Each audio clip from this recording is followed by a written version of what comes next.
where's it when we crown the king? This is game day, lights on, lights hot. Let's ride. Snap back to the action, cleats in the turf, blood in the dirt, now tell me what it's worth. Jiggy got two, Buck Nuts got one, but the field's full of sharks and they smell that run. Coaches talk big, fans scream loud, but only one team gets to stand that proud. Game of the week, yeah, we circle it red. Legends get born and the week play dead. Live from the booth, we break it all down. Game of the week, who's taking the crown? Lights on, helmets crash. Last day is one shot, make it last. Crowds don't wait for the timid assault. If you ain't built for war, better walk off. Boom, that's my beers get loud. Marching the history, chasing that crown. Who's got the heart? Who's got the grit? This is season 32. This is it, this is game day, where the stories get told. One last run before this version folds.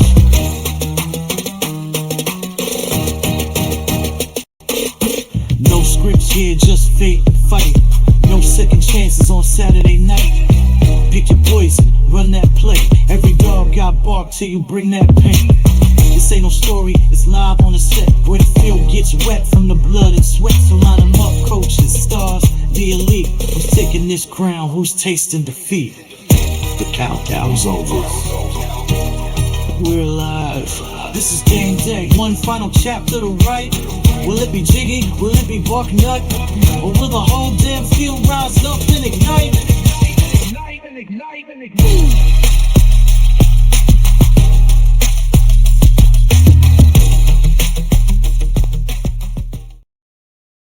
What's going on, everyone? This is Tim. I'm here with Phony Penguin, Pat, and Big Red. We have a big show today. We have a couple guests on the show.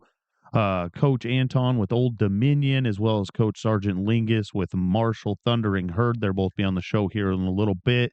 I know most are tuning in to kind of watch the new college football reveal this morning. This is the second edition of that. I know the committee was up late last night going over things and stuff. I think 6 wrote me at almost maybe 11:30 or 11 o'clock, and they had finished up their meeting and stuff. So they had met pretty late there, which was pretty exciting. How are you doing this morning, Penguin? I am surviving a bit, a little not great sleep, but there's nothing to get you energized and ready to go like another episode of Game Day. Yeah, man, you were kind of in the heart of some of the storms last night. Is that correct?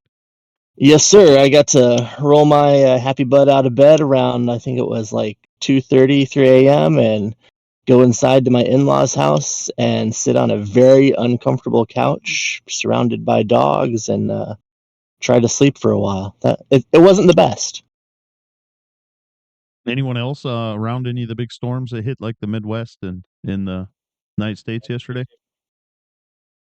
Yeah, it was pretty crazy here. Dog was freaking out. I was chilling, stayed up too late, so I'm tired this morning. Latest I've stayed up in forever, so I'm alive though, so kicking. That's good. And Pat, you were not in the storm central last night, but you were golfing. Is that correct? Yeah, what a golf boner day yesterday. Played Pinehurst where they had the U.S. Open last year, and then the highlight of the day though was, I told you guys before the show, the par 3 course. You just walk around. There's no dress code, which is great. Like you just walk out there and you're just barefoot playing golf, drinking ranch waters, and high-fiving your boys after they tap in for a double. That's exciting. The weather was nice too, right? It was, yeah, and it's just a beautiful place to be. They've got it set up to just, it's like Disneyland if you're a golfer, basically, So it was cool. That's exciting. Hey, Big Red, how's your the college baseball season going? Have you guys wound it down already? Man, well, so season wrapped up for me not so long ago.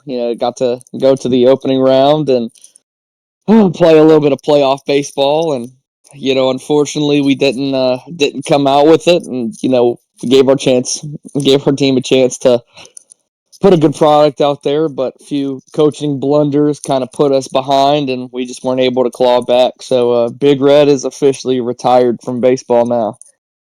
Joining society as a full-time worker now. And welcome to the real world. Unfortunately, man, but I'm glad to be here. I'm a full-time NDLer now. Well, that's exciting. Let's just jump right into this. This is going to be a long show if we don't. We'll jump right into the college football reveal.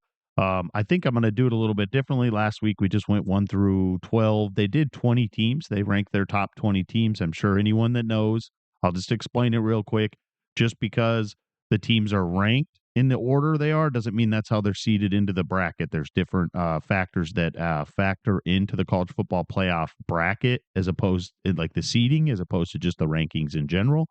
Where you have the top 5 conferences are getting certain seeds. You have Notre Dame who can only go up to 5, and there's some other things with the mid majors and stuff like that. And so we will just kind of jump right into it this morning. Here's obviously a statement from the college football playoff. It talks about basically the committee and what their kind of objection was their goal and stuff last night when they did meet. And it does state here they met for over 60 minutes last night. This is number 2, the second release here. And just talks about the difference between quality win and solid win. Penguin, you'd be happy to know nowhere in this statement does it talk anything about a loss or a quality loss. I think maybe they heard the public's outcry with that last week. Love it. But it does talk about terms like quality win and solid win are not interchangeable. And this week they leaned heavily into that difference between the two, which we talk a lot about on here. And so we'll kind of jump right into this, the pick 'em here. And then we'll kind of go from there. So the college football reveal, I'm going to go 1 through 6, and then I'll go down from the bottom. So the number 1 seed from the College Football Playoff Committee would be the Ole Miss Rebels. Doesn't come as a shocker. They've been there. They were there last week, and nothing's changed with them. Smitty has the Ole Miss Rebels kind of rolling. And then number 2, you have Clemson, El Jefe, ACC leader right now, a favorite to probably win that conference, unless Pat or someone else has something to say. And then we have Alabama Crimson Tide at number 3 with their one lone loss, I do believe, to Georgia, at Georgia. And then we have Texas coming in at number 4. So we already see 3 SEC teams, pretty top heavy here. Colorado at number 5, Coach Andy out there in the Buffs. And then we have Notre Dame at number 6. Then we'll go down here. They did the top 20. So the 20th team, there you go. There's Pat's North Carolina Tar Heels sitting at 20. Central Michigan's Chippewas. Coach fired up Chip there sitting at 19, which I thought is a little low. We'll talk about that in a little bit. Northwestern at number 18. Florida Atlantic. Coach Jumpers Owls there at 17. He's had a lot of close games lately. It's been pretty exciting. Number 16 is the Iowa State Cyclones. Coach Penguin has a big game coming up as well. And then USC, number 15. The Texas Red Raiders at number 14. Oklahoma Sooners at number 13. And you have the LSU Tigers at number 12. And then the Utah Utes at number 11. And the Tennessee Volunteers at number 10. I bet Penguin loves that. Coach Big Mike at number 9. And you have the Missouri Tigers at 8 and the Oregon Ducks at number 7. So I'll run this down through just so you can see again the top 20 teams for the college football playoff reveal for their second edition of the college football playoff reveal. Obviously, lots of football to be played left, but lots of discussion now when you really come into it. And then this is kind of how it's going to play out in the bracket itself for the pairings if the season was to end today. Obviously, they're assuming that these teams that are slotted in between the 1 through 4 are the conference champs as well as the mid-major. And so that's kind of where we look right now. What's your guys' reaction? Is there anything that's just completely blew your mind with the top, these teams that have made the playoff? That's a lot of SEC teams. I'll say that. I mean, I guess it's not too big of a surprise, but and then Oklahoma sitting on the edge right there. I mean, yeah, I think it's pretty safe to say it's going to be an SEC dominated playoff. But I'm really excited to see that how that USC Notre Dame game shapes how some of the seeding works out. And does Notre Dame, are they still a factor if they lose that game? I wonder.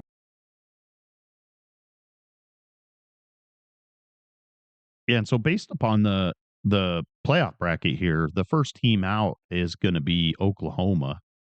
Another Oklahoma SEC first. team. Yep, another SEC team, and then they have Texas Tech as the second team out, and then USC is the third, and Iowa State is the fourth. Obviously, Central Michigan would be like I think 7 on the list out, and so they're pretty far down there, and I think they were a little higher last week, if I'm not mistaken. Pat, what's your thoughts on the college football playoff reveal? You think they got it right?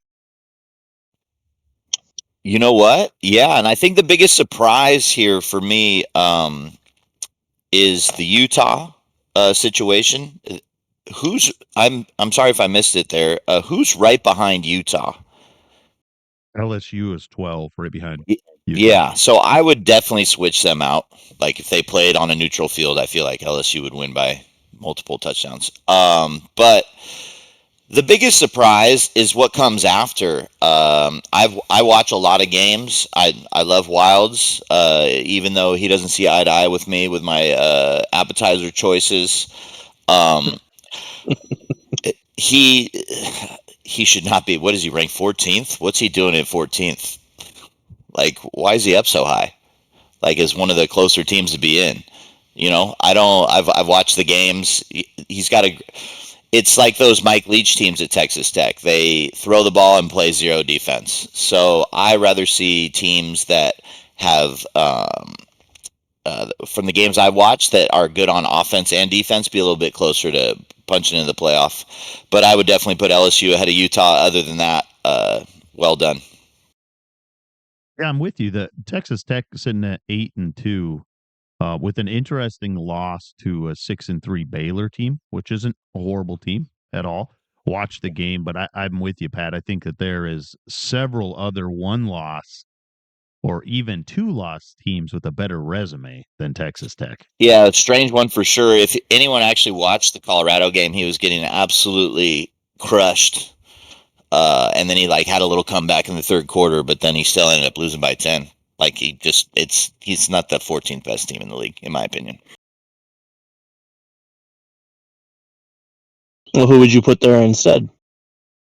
Just bump up USC one, or who else? Bump USC up. I mean, where's OU at? Oklahoma would smash him. Yeah, Oklahoma's in front ahead of him. Yeah, just Okay. ahead of him. Just ahead of him. Okay. But you do have. I mean, so Iowa State is behind Texas Tech, right? Right. And they did lose to them, which makes sense. Okay, that Iowa State did lose to Texas Tech. But you do have a team such as a Northwestern. How much weight do you put on the Big Ten? And then you have an undefeated Central Michigan, who was higher last week. And then obviously you have a 2-loss North Carolina team. And who are you? Well, you lost to a non-ranked. You lost to a non-ranked team too. So I guess they kind of probably put that weight up. I would put Chip above Texas Tech and FAU above Texas Tech, and obviously FAU is back there, but they're in the playoff because of the rule, right? But I would put both of them ahead of Texas Tech. And you played on the. Here's a question for you, Pat. Is I know when you read the rules of the committee, they're not supposed to look at the seedings, and you're supposed to rank them not knowing the outcome, right? Like who they're going to play and everything. You're supposed Correct. to rank them, and so. But do you think that plays a factor when they are sitting in there in the committee room? Is that Not at all. So we never ever talked about the matchups or anything like that. Not one time did it even come up. It was just all about the resume. Like, what have they done? Like, blindly almost. That's why I really like Andy's blind ranking thing, because it's pretty eye opening when you're on the playoff committee. The way I vote things is a little bit different than the way you have to look at it, like resume wise. And people bring really good arguments to the table, and not one time where we're like, oh, we should put this guy here so they, like it'll be a good matchup or anything like that. Never came up. Just straight rankings. Yeah, because I mean, if you look at if it ended today and this was the college football playoff bracket, you'd have Florida and Missouri playing each other in the first round, and then that's it. None of the other teams had played each other this season. But then obviously you're going to have the dog eat dog because you do have two Big Ten. I mean, you do have another SEC team, so the winner of that game would play Old Miss, which is going to happen when you have a bunch of SEC teams in the mix. But yeah, really interesting. Big Red, what do you think about this? Do you think you'd change anything? I noticed that Iowa's nowhere near the top 20 right now. Yeah, really, I'm ashamed to see Iowa not anywhere in that top 20, but just know we're coming, man. Stay humble, stay patient, and just keep going.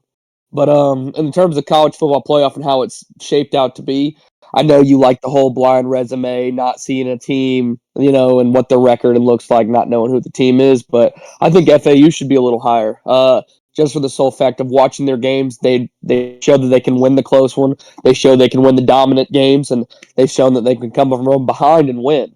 So I think FAU is a team I'm really high on. I'd like to see them a little higher above Texas Tech. Other than that, I love the landscape of it right now, especially coming into this last block.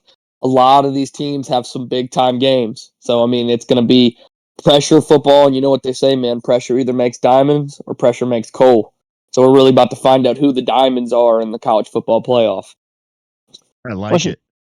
Is FAU really showing us something, or are they just escaping and are lucky to be there? I mean, play devil's advocate there. Man, they have played with fire multiple times, and that defense is a little sus, to say this. And I mean, and granted, you make a great point, and heck, I'd like to shoot back to our game that we had. We played a heck of a game, and it came down to the wire, and you ended up scratching it out. And I'd like to think I'm one of your better wins on the resume.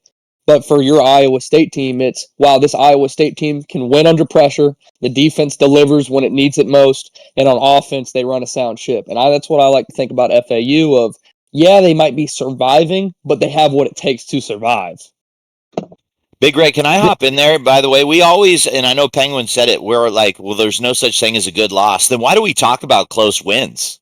Like, they won the game. If we're not going to talk about bad losses, why are we talking about close wins? He won the game. He's undefeated. Like, he wins the games. Yeah.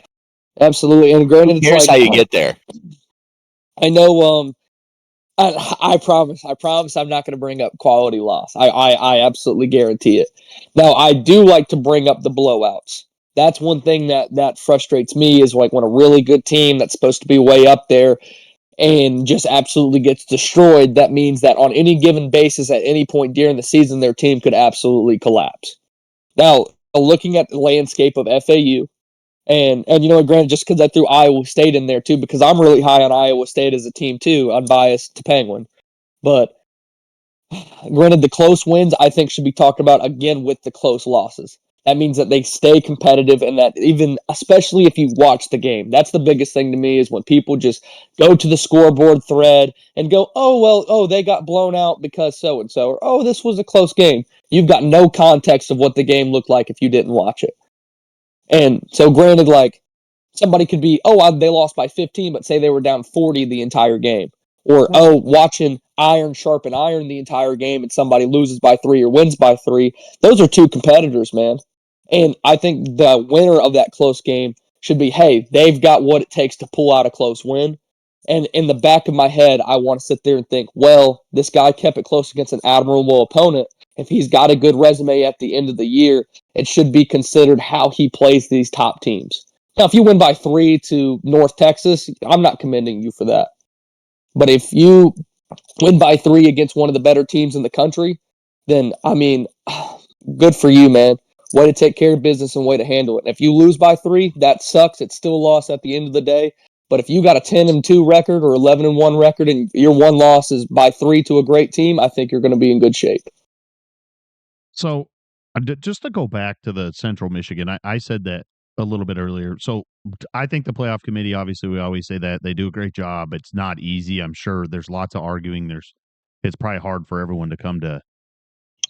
You got to compromise, right? But I think they swing and miss at the mid major. And the reason I say that is that if you just compare resumes, right? Like Pat, you just talked about it. If I was to do a blind resume with the two teams, okay, and I only use strength of schedule, I'm going to pick Florida Atlantic. But if I think Rain brought this up the other day, is that with strength of schedule, it can be misleading if you don't go and look at the games themselves, like go and look at the schedule.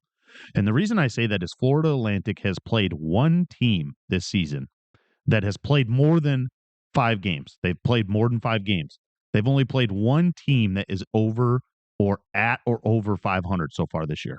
That's it, just one team. And that's South Florida Bulls, okay? And they beat them by 3. South Florida's a great team. They play Charlotte and Tulsa, who are both over 500. Those are the remaining 2 games, okay? They've played a lot of close games. Their margin of victory is a lot less than Central Michigan. Okay. They gave up 69 points to a team that's 3-6. 69 points. And they just did that a couple days ago. How did they not notice that? He wins 71-69 in like 10 overtimes, right? I don't know if it went to 10 overtimes, but you go to Central Michigan's resume. They have a worse strength of schedule. Okay. But they've played 3 teams over 500. Okay. And they've beat them all. Okay. And they have a bigger strength of schedule. They've played 2 teams outside of conference that are better teams than Florida Atlantic has played outside of conference. Okay. Both over 500. And so I don't know how you put Central Michigan below Florida Atlantic. Their defense is better. They boast the top 15 defense in the league, which, I mean, that's got to account for something. And Pat, you talked Top about it. 15 against who, though? Top 15 defense against who? No, I mean, it's still a top 15. Well, Florida Atlantic has played subpar opponents, and they have the 90th ranked defense. Yeah, the but 90th dude, ranked defense. their conference is night and day ahead of the MAC. Night and day. I got to jump in and say I think it comes down to that the committee is weighing that win over South Florida as the big difference here between the teams, and just kind of, I'm not saying ignoring, but not really looking at the rest. Because I mean, to be blunt, if I watch a Florida Atlantic game and I watch a Central Michigan game, I think the choice is heavily in Central Michigan's favor there. But if you haven't watched the games and are just looking at like, okay, who do they beat? That South Florida game tips it the other way. So I mean, I hope the committee is not just delving into the numbers, but actually making sure to watch some of these games as well. I do agree with that. Definitely watch the games. But I mean, it's all going to shake out. He plays Charlotte and Tulsa at the end of the season here, and most likely could have a championship game. Yeah, conference championship game with a possible ranked opponent.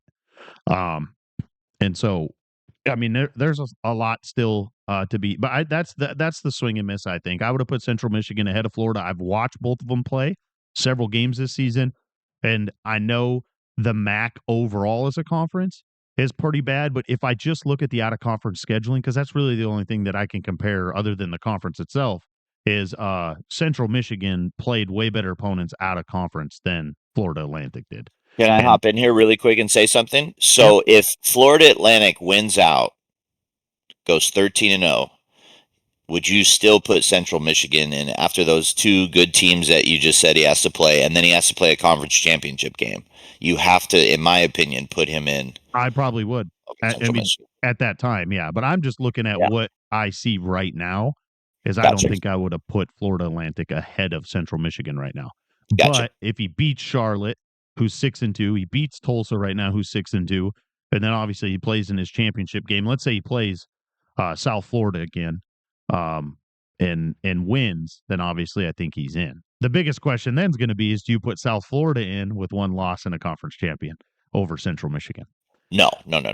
He had his chance. If you're going to get in this playoff, you need to be undefeated as one of those. Yeah, absolutely. You cannot have a loss. You're gone. Yeah, unless it's to a Power 5 playoff team. That'd be. I think that would be. Let's say one of the, let's say Florida Atlantic's only losses to an I get what you're SEC saying. team, or Yeah. one of those teams. But Yeah, like the number 2 seed in the playoff or whatever. I get that. yep. Yep. Which is definitely the argument that a lot of the SEC teams have, is that some of their losses are to each other, and those teams are going to make the playoff. And that was an argument we've had on PTD, and we had last week too. At some point, though, the regular season has to matter a little bit, so you got to start winning some of those games. Well, the top 25's out too. I know that Penguin had brought it up pre-show. He was a little dumbfounded. Looking at the top 25, you can see here on the graphic, nothing's really changed up at the top. You still have Ole Miss, Clemson, Oregon, Alabama, and Texas rounding out that top 5. I think the bottom 5 and the bottom 10 is always the big mix. Obviously, my Washington State Cougars had a big loss this week to San Diego State, which obviously took us out of any running for any college football playoff, which I don't think we would have been. We'd have needed a ton of help, strength of schedule wise, and non-conference scheduling. But Penguin, what are your thoughts on the top 25, either media or coaches? Well, I think shall I say the top 10-ish pretty much makes sense. I've got to agree with where most of those teams fall in there. I think not a lot of debate to be had. Now when we get after that, there, I wonder if some of these teams are spots they still belong. I mean, Northwestern still checking in, looking at the media poll at 15. Seems a little high to me for them, frankly.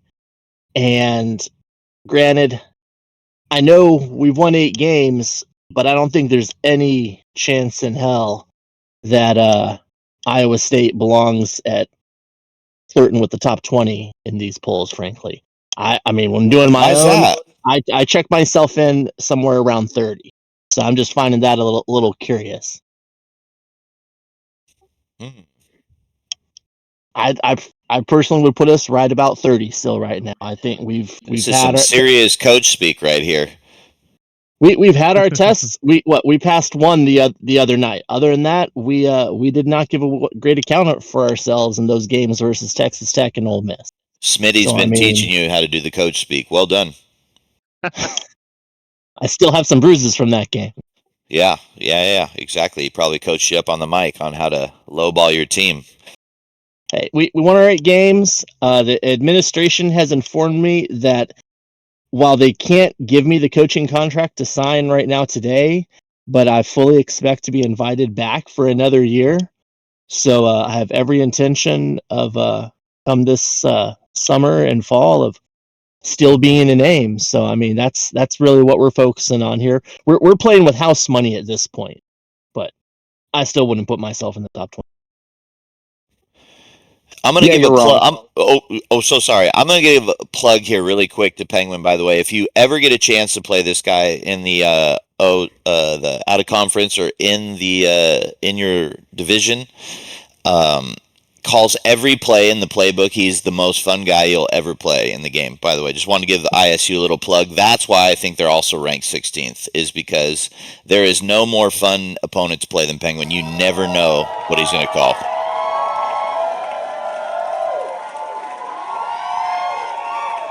That could be partially attributed to my eyesight and not necessarily if I brought my glasses or not, if I'm actually able to see what I'm supposed to be calling it. Yeah, all right. I'm gonna pitch in, man, and I appreciate it, dude. You're one of the most humble guys that I know, one of the most humble guys that I've met. But you can it at putting yourself at 30, dude. You're a great opponent. No, I mean I'm gonna call a stone, man. And like if we like to keep things real here, and we like to call people out on their BS, and I'm gonna call you out on your BS. You are not the 35th ranked coach in this league. You are a top 25 coach. You're running a top 25 roster. You do really good on defense. You do really good mixing up your offense. And if you got some pretty good wins on your schedule, I mean, you've taken care of business when you've had to. You've won some tight games, man. And it's okay to say, you know what, this was well deserved. And this is one of those moments where you got to go, yeah, this is well deserved. Couldn't agree more. It's always the hardest part when you get down to this.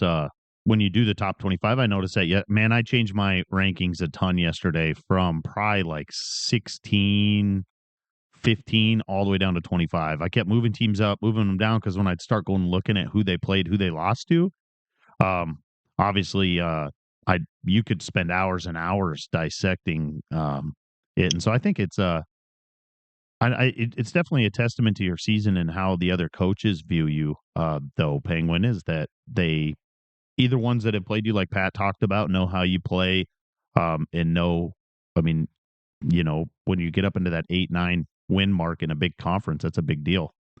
And so you obviously have a big game coming up this week that could really tip the scale for you in the positive direction too, as you face off against a top 10 team in Utah. So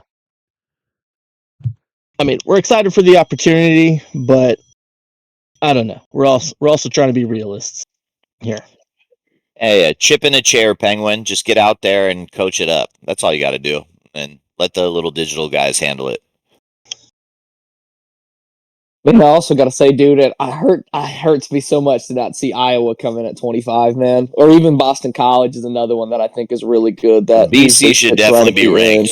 Right, BC should be that's what I ranked, was dude. sitting there looking at. I'm like, where's Boston College at, man? Yeah, they were. Yeah, I think they were in mine.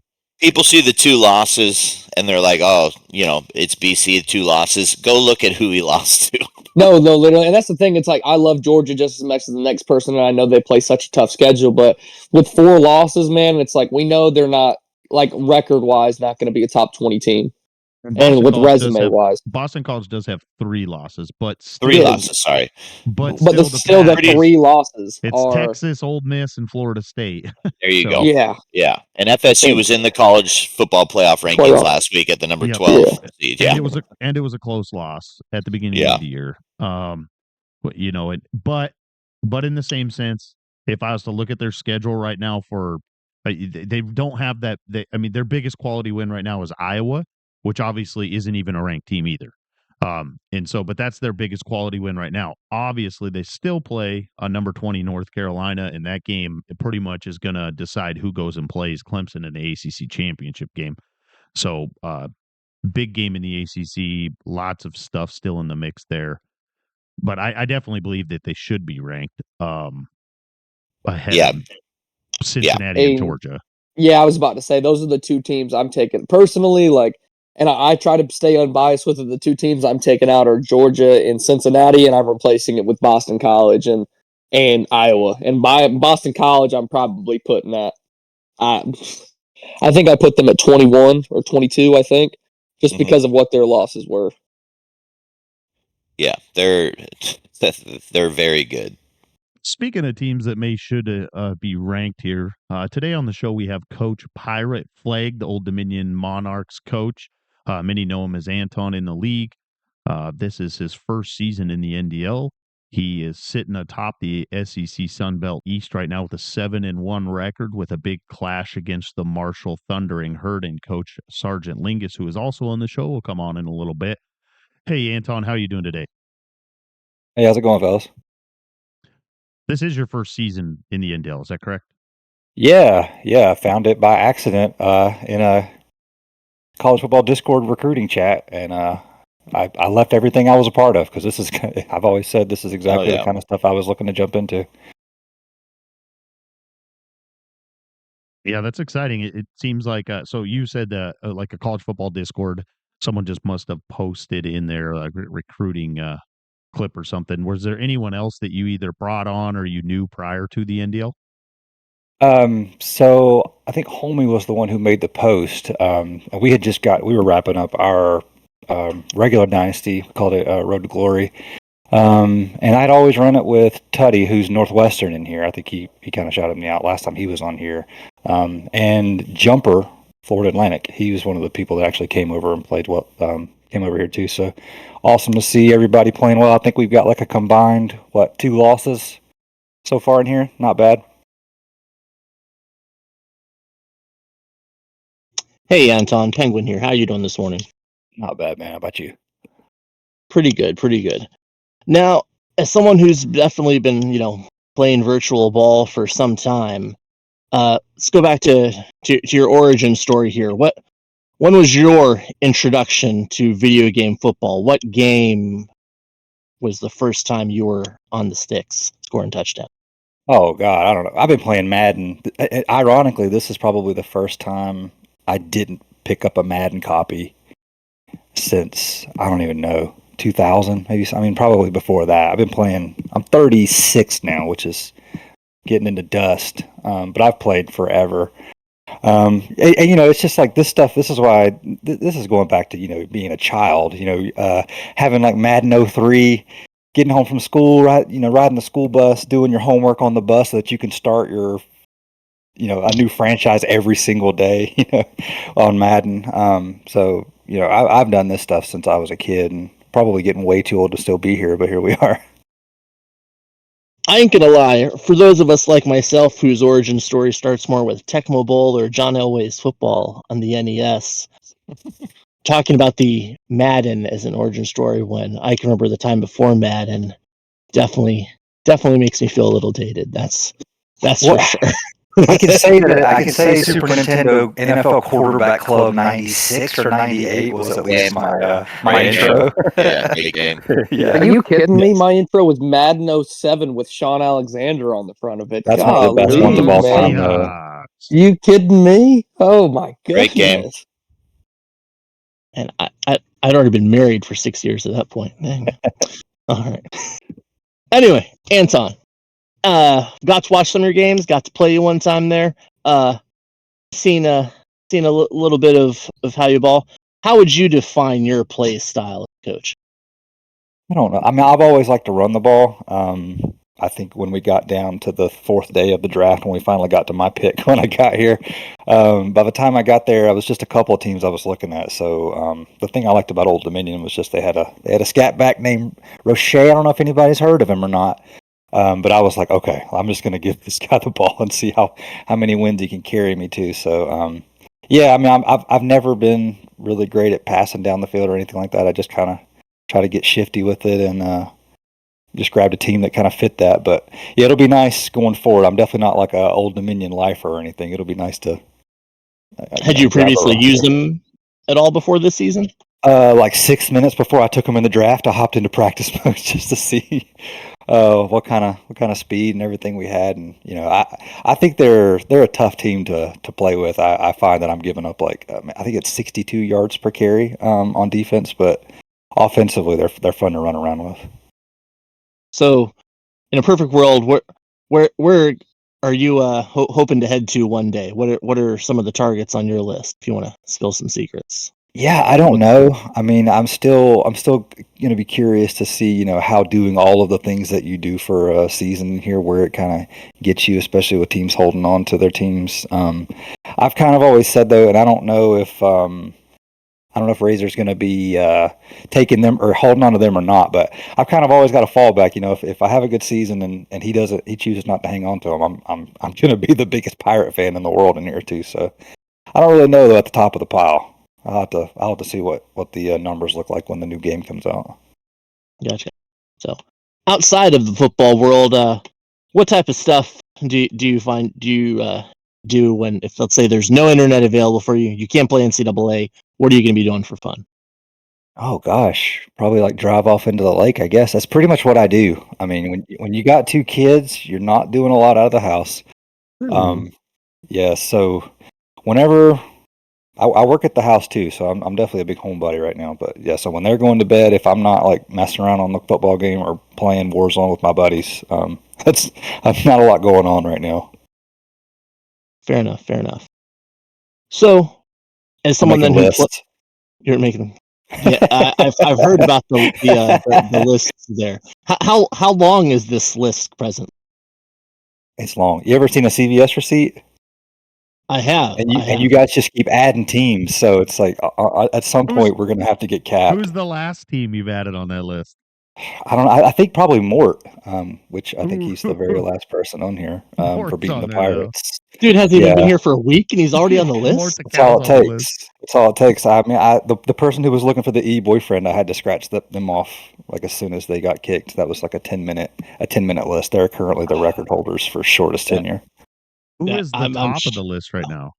That's personal. Now, honestly, I really don't have anything, any like big rivalries or anything set up or whatever. I mean, like I've told people, that whole thing was just a joke when it was all going on, because it just felt like everybody was hitting me with the fire hose or whatever when all that kind of came off. But some people went into hiding because they didn't really know you, And I mean, when you put out that hit list, they probably weren't sure if it was a video game or real life. Yeah, well, that's also good too. I mean, I probably should have asked. I should have sort of tested the waters to see how serious. If I can avoid playing some good teams because they fear me for driving to their house, that's got to be a win for me long term. But no, yeah, it was all in fun. One of the funniest things I've seen in a long time, to be honest with you. I appreciate it. Because it was like the first 8. I looked at the list and then I went in the live chat and it was just like 8 people who were having a conversation with each other. So you just took their 8 names. Some of Yeah, them, I mean, some of honest the to people God, on that list though weren't even in the conversation at all. I don't even know if they were typing in there. dude, no, this was so funny. I literally just went. I was like, I didn't say anything. I just went in and grabbed everybody who was like saying you're a dick, and then everybody who like made some emoji about a clown or a kick, and I just grabbed everybody's name right there. I didn't say anything. I was just glad left I it wasn't alone. on the list. And then like I don't even know who found it. I don't know if it was Smitty or whatever, but I swear that list was 8 minutes old before somebody was like, "Why does he have all these names on his list?" People were trying.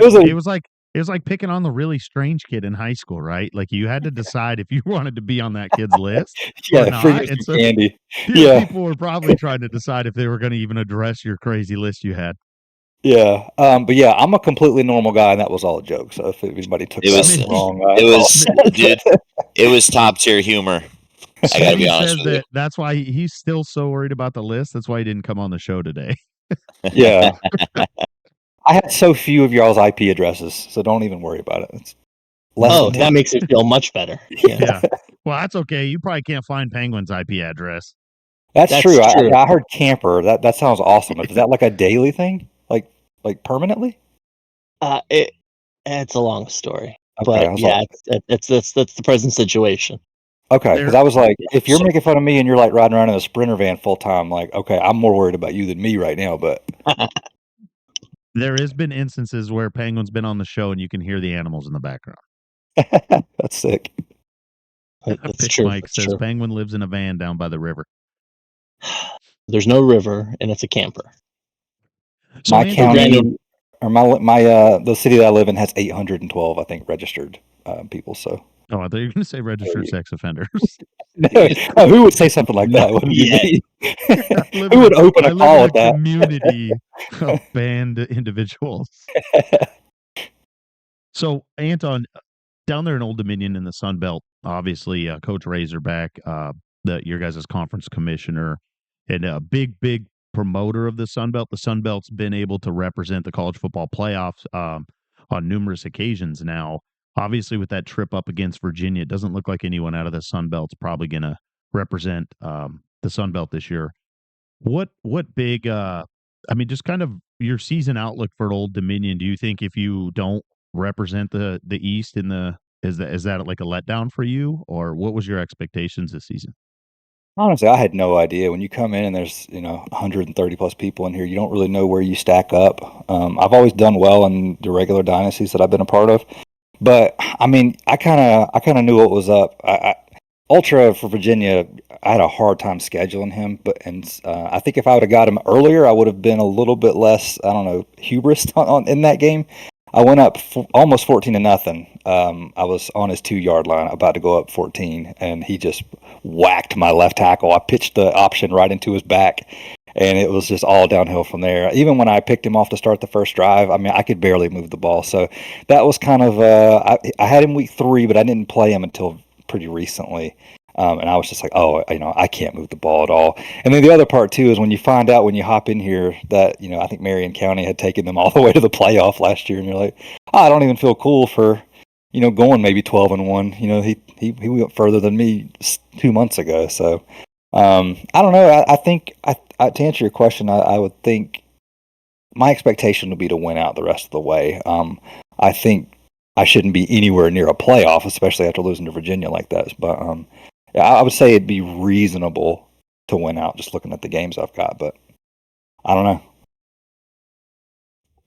And being on the other side of that, I'd like to put in there as a aftermath of ODU being in my conference last year, being Georgia Southern going 10-2, and my one loss stopping me from getting to the Sun Belt Championship from being ODU. Go win out, dude. I've loved watching your games all year. Seems like you're a great coach.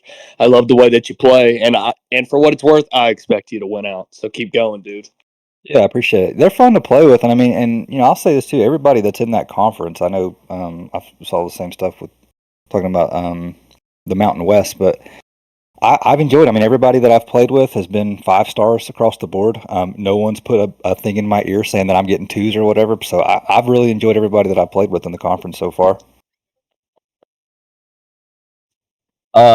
Anton, so we went to this NDL convention a few weeks ago, and I hit your praises during the convention. You are very funny. You make great videos. ECU graduate. So I just moved out here from California, and the talk of the town is that it is anyone can get into ECU. Is that true?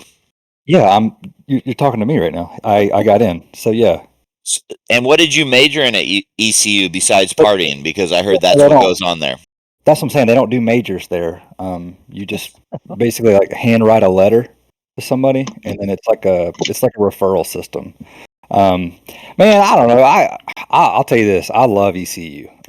Whenever I was getting my stuff back together in my early to mid 20s, after dropping out initially, I'd gone into community college, and I tried to go to UNC Charlotte. I'm just outside of Charlotte, like a couple 20, 30 miles north of there, and they didn't take my credits for some reason. Just a generic IT degree, I guess.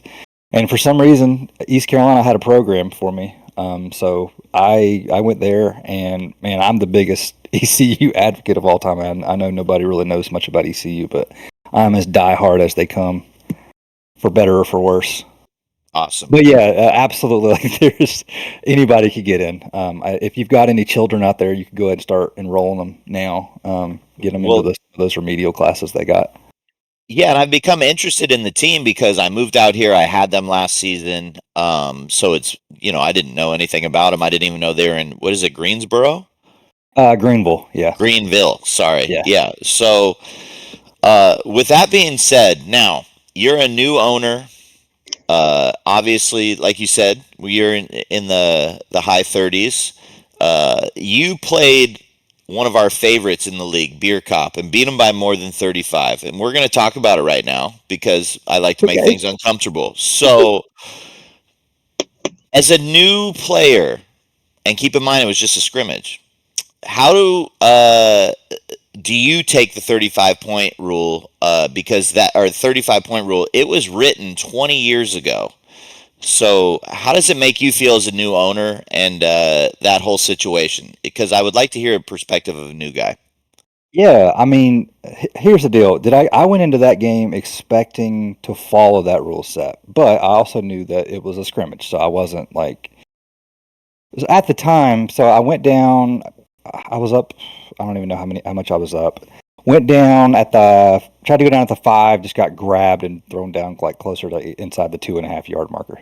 So then I was just like, it was a 31-point game, I guess, at the time. So I was like, well, let me just run like a power or a sneak and just go straight left with it, just because I was on the complete far right side of the hash mark.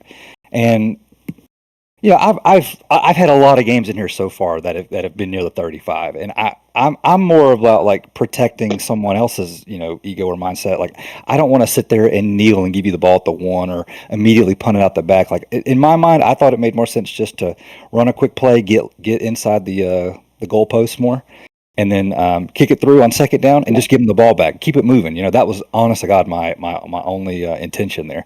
So when I came out, I didn't have an audible in that playbook, so I just had quarterback sneak. So I was holding left as far as I could. I would have lost 6 yards if I could. But when I snapped it, I got pulled forward as I was going left into the end zone. So I hit 37 at that point. But again, I'm still thinking it's just a scrimmage, right? Like, it wasn't my intention ever to go over there.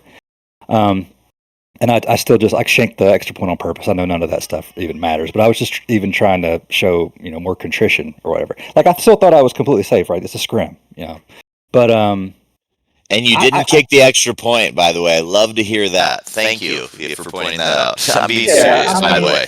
Yeah, I mean, it all happened in a split second, right? I mean, you can look. No, he missed the extra point on purpose. I'm Yeah. just joking. I'm just joking. Like, you could go back, and I talked to Niller about this later. I was like, you could go back on all these things. I could have fallen down at the 10. I could have, gone field goal block and all that stuff. I genuinely just felt like because it was a scrim, I just don't like to go out of the way to like make people feel stupid or something for not being as good, as during a game. I'm not even saying as I am. I'm saying during that game. Like Virginia put the belt to me, so like that doesn't mean that that's always going to So happen. I want to bring that up because I watched that Virginia game, and one last question because it was in my original question. Maybe you missed it. How is the 35-point rule like as a new owner today? Because it was like I'm telling you, it's gospel, as you can clearly tell. So. Like, how is it as a new owner coming in when you read that? Like, are you kind of like, oh, we'll see? And I'm not trying to be a jerk right now. I'm seriously asking because I joined. Oh no, yeah, I'm a day one guy. Like, what's it look like in 2025 as a new owner seeing that? Like, Yeah. does it? Did you Does that know make sense? Did you know the rule was as a big a deal as you do now? Like, did you think of it like that when you read that rule? No, of course not. And I still, I'm fine with. Like I said, I was going into it trying to keep those because I still hadn't been playing that many games in here. But I knew it was a scrimmage, right? So I assumed there was a lot more flexibility in the scrimmage games. But I was still trying to adhere to that because And it's there just is, by the way. muscle Let's make memory, one right? thing clear. Yeah, there's definitely a stretch. I'm curious as a new owner. It was the only segue I had.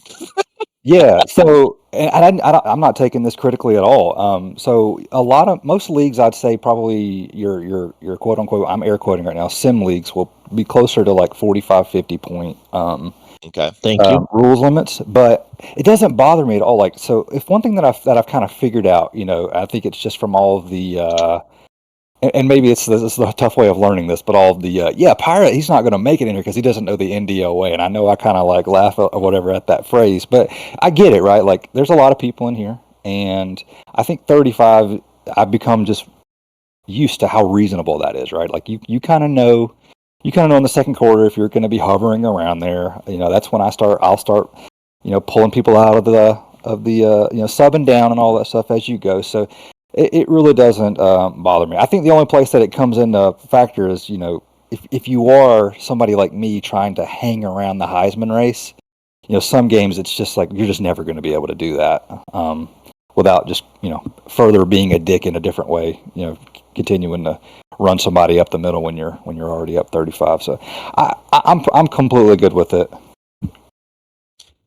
Yeah, I was just super curious. I've just been here for a long time and I just want to know what it's like. Like there wasn't even any NCAA games. Like, is our 35-point rule even like legit anymore? Like, it's probably, maybe it can get moved around because it's so easy to come back on these games now because of just, how quick they run and how quick people choose plays. Last question. I watched that Virginia game because I played him right after you. And then he just quit. But which is one of the Dude, one of the coolest NDL stories of all time. Hey, dude, and this is what's great about watching film. Like, seriously, I watched him play you, Pirate, or Anton, excuse me, and thank you for the scouting film. But how did you lose to that guy? He was terrible. Man, I don't know. I mean, I couldn't move the ball, right? I mean, I've given a couple people 300 yards rushing with Rouchet. I've given like 4 more 250 plus. Yeah. I mean, so here's what's funny. I've done a couple of those like highlight tapes for Rouchet. I mean, I was struggling. I was working my tail off to get like 2 yards in that game. For whatever reason, I just could not get through. And I was legitimately thinking about doing like a full like Angel Reese low light video where just every carry would just be me butt fumbling into my left guard. Because to be honest with you, I was starting to wonder how you were beating people by 37 points. It's hurtful, but yeah, I mean, it was bad. Like, that game was bad. And not to mention too, like, once I just couldn't run the ball at all, he was just dropping back and covering. And I mean, I threw a couple interceptions where it was just like, let's just get this over with, I could see the user was coming over on the crosser, and I was like, F it, just throw it. If worst case scenario, it just gets dropped by him. You know what? Fuck it. Yeah, I checked out of that game once the tide started turning. I was just ready to get it over with at that point. And I mean, like I said all along, I don't need to be anywhere near the playoffs, so I don't think it really hurt me. I think just to be able to play for a conference will be awesome for year one. Nice. But Thanks yeah, for you did hurt my thanks for feelings. answering the Yeah. questions, by the way. Oh no, No well, problem. I mean, I watched. I'm seriously, I watched the whole game. I've never seen that guy play, so I wanted to just see what he did, and I was like, oh, dude, how's this guy Yeah. undefeated? Well, he had 9 weeks of exams or whatever. I felt like that part in Superbad where he's like, apparently he's got a veterinarian exam. I don't know. I mean, he would not play. He just had exams for the entire Yeah, season. and then he just left. Dude, that's what I'm saying. That's the other thing too. I mean, honestly, he did us a favor because I shouldn't be in that conversation with this team. And if he wouldn't have played, and I would have had a sim win. I mean, I don't know where I would be right now, but What a great point, by the way. yeah. I mean, I honestly, he quit 3 hours after we played our game. He could be gone, and I'd still be undefeated right now. So you're welcome, NDL. I lost for you. Or Pat beat him for us. This Yeah, is a true. master class in coach speak. I love it. Well, Coach Anton, we really appreciate you coming on the show this morning, getting to kind of see who you are. Excuse me. Always always definitely sharing the light and kind of allows people to see who you are and why you type some of the things you do is mainly you're just kind of being funny, being a smartass and stuff like that, which we all enjoy. All of us definitely enjoy that because a lot of the chat, that's what that is. It's just people being smartasses and people get pretty sensitive and butthurt over it. And the next thing you know, it's a spitting match. But we really appreciate you coming on the show. I know you're going to stick around and do our game day pick'ems. And so next up, we are going to go ahead and bring in the coach, Sergeant Lingus with the Marshall Thundering Herd. And for anybody that doesn't know, this is actually my nephew, who is still in high school. So you can go ahead and give him flack and give him crap. I know Penguin enjoys that. And so, how are you doing today, Jordan? I'm doing great. How are you? Well, I'm doing great. Saturday morning game day. Obviously, it's a little bit later for me than you. Where do you live at, Jordan? Montana, in a small town called Glasgow. Yeah, so Anton talked about living in a small town. You can kind of relate to that as well, huh? Yeah. Middle of nowhere. Literally. Yeah, so you Razorback brings up a question. He's your conference commissioner, so I feel like that's like kind of like a dad figure, and so you have to answer his question. He wants to know who your offensive coordinator is this season with the Marshall Thundering Herd. So, well, he hasn't coordinated me in a long time, I but can he coordinated me for what game was it? The most. Was it one of the games you I think lost? no, it was one I won by like 35. Okay. But yeah, he used to be on this server. He's not anymore. Oh, so he got kicked out of the league. Okay. Yeah, yeah, he That's did. probably not a. Did you fire him and then they just kicked him out of the league or what? Now you have to tell us who it is. Oh, it's Soxy. Oh, nice. Okay. It The was guy that I lost to by 35. okay. So he 35s you, and then he's your offensive coordinator. Well, so kind of, yeah. He was just the best player I had played, and I asked him, well, since I was really bad, still am. I asked him to coach me up a bit, and he taught me a lot of stuff. Obviously, I don't play like him because he played like a quote unquote cheese dick. But Agree to disagree. I don't think he did. Good for you, yeah, kid. no, Good for I didn't. you. I didn't say that. And someone No, else told him that in I person. And don't think he did.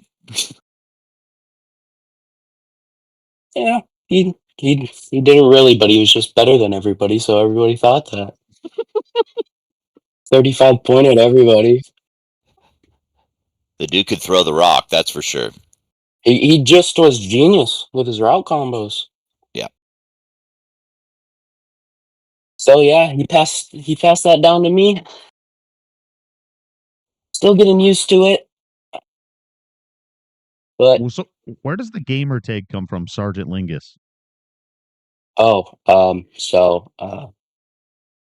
my brother, his name is CPL_Lingus330, so I just did Sergeant. Kind It's of. like a flex move. Okay. Yeah, I also did not know what Lingus meant, or yeah, what Lingus was short for. Why don't you enlighten the crowd and let us know what it stands for? I don't know if I should. It's short for cunnilingus, and that is. Didn't know you had to pay money to change your name tag again. But I'm pretty good sure thing. my mom is listening right now, so that would be his grandma. So it's Oh even funnier crap! that he has to explain what it means. Hey, it's an important skill to the longevity of any good relationship, and especially marriage. So that's Man, I can't wait for not you to something go to be to ashamed of. Thanksgiving this year. I can't wait. For me to go where? Thanksgiving? Oh, He lives in the good same town, sir. God! So Good Oh, God! He's gonna bring that up in front of my parents. It's gonna be lovely. yeah, like if I look up lingus, the Urban Dictionary, a lingus is a penis that is very long and very No, skinny. It's the exact opposite what? of a chode. Okay, There's I did no not know it meant way. that. I No, no, no, swear, no. I didn't know it meant that. I'm I on didn't know Google it right meant that. now, No, no, and no, no. lingus Hear in the me out. Urban Listen, Dictionary says, listen, so you're a sergeant penis. You're very long and very listen. skinny. Listen to me. So my real dad, when I was, on good terms with him, his name was like XXX Cunnilingus XXX. And my brother like did short of that and did Lingus, and so did I. And not knowing what it meant, kind of regret back onto it, but I mean it's a good username besides the context. I Yeah, I mean mean, being called a penis while you're playing video games is a great thing. This I is mean no one's called me incredible. that yet. I mean Yeah, you should probably change your gamer tag. I mean, that's just me. But I'm only one peanut in the gallery. So maybe we put it up to a vote. Wow. So Penguin, anyway, jumping yeah, in. go ahead, Penguin. Yeah. Jordan, how are you doing today on what might be your last day in the NDL? oh I'm doing great. A little tired, but that's Now, fine. the obvious question people are dying to know: are you doing this because you want to, and Tim's kind of a like a cool uncle, or are you being forced to be in the league and actually talk to us today?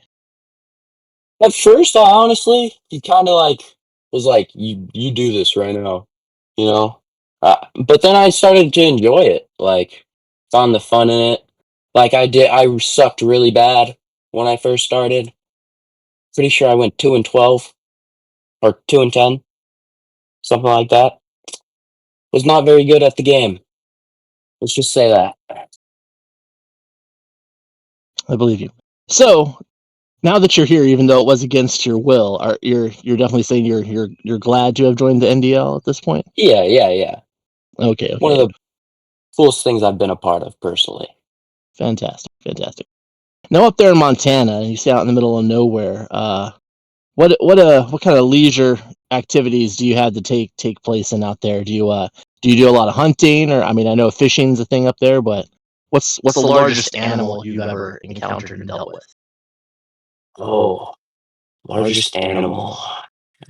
Probably personally encountered or like just like Personally encountered. think. Honestly, personally, probably just a deer. I haven't seen much things bigger than that in Montana, but I know there is. you Got never been any? lingus hunting up there? No lingus hunting? Not recently. Also, can we talk about why Grandma is watching the podcast, Tim? Because I sent her a link. This is incredible. Golly. I mean, I guess while we got you under the hot seat, man, I actually would like to watch a question for you because I got to play you last year, and man, Braylon Oh, Braxton was a 4,000-yard passer last year. One thing I noticed is Braylon Braxton sitting at 2,400 yards with 10 less compared to last year. You got 3 more games left. I mean, seems like you've definitely cleaned it up on the offensive end, and your record up to this point's in a better spot. Got a shot to go. Not what I think you're 6-3 now. Got a shot to go 9-3. I mean, Oh, I guess I'm definitely going 9-3. what inspired you, man? What got you in the situation outside of, I guess, having an offensive coordinator that played like a quote unquote cheese dick? But I mean, Wow. what got you to this point of I guess tweaking your offense, or what did you stop? I guess being so air heavy, because I know when we played, I mean, oh my goodness, it was what 50-40 with 1,000 yards of total offense. Yeah.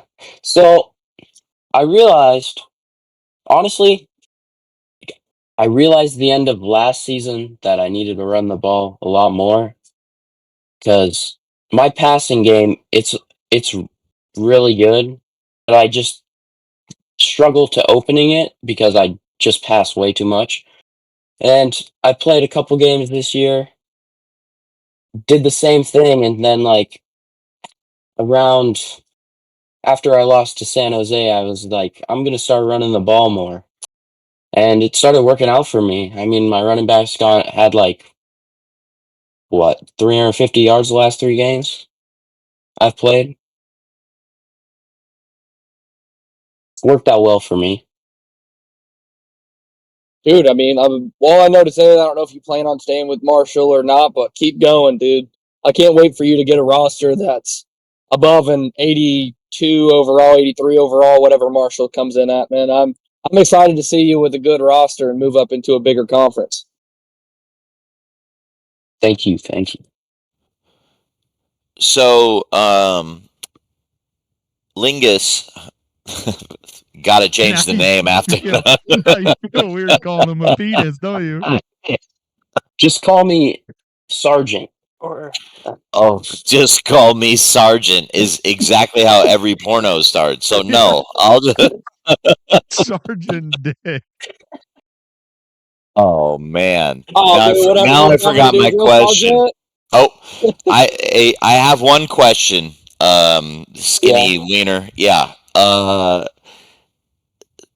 does it feel to watch age 36 to 55-year-old grown men argue every other day? well, Being in those arguments, by the way. But how does that feel? Because our most mature members, I would like to put this out there in the world because it is kind of funny, are the kids that are in high school, by the way, or junior high or whatever it is.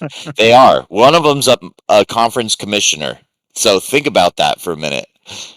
Like anyone who's like, oh, the kids are bad these days. Let's hear the perspective right here. well, I feel like as a kid, you get kind of worried to say some of the stupid stuff you would say as a kid. So kind of don't. Uh, and Say it. We want to hear it. you just laugh at the stuff other people say. So say what? I don't have anything to say now, but like there's been times I have and I didn't. Probably for the greater good. I coached for 15 years. I coach kids your age, and I just find it incredible that like everyone when I coach was like, "Oh, the kids are different these days," and then I'm in a league where the adults argue, and the kids are just like, "I just want to play my games." Yeah, I feel like that's why me and Soxy got along well because we both were are pretty young. Both understood each other. And when Andy does his little bracket thing, where he actually puts people in, that's what he should do. Is he should do it by age. Like just ask everyone their age Ooh. and just put everyone in an age bracket. Um, Well, I tell Who you is what, the youngest? you give that Andy guy just 5 minutes of freedom, and his mind goes wild.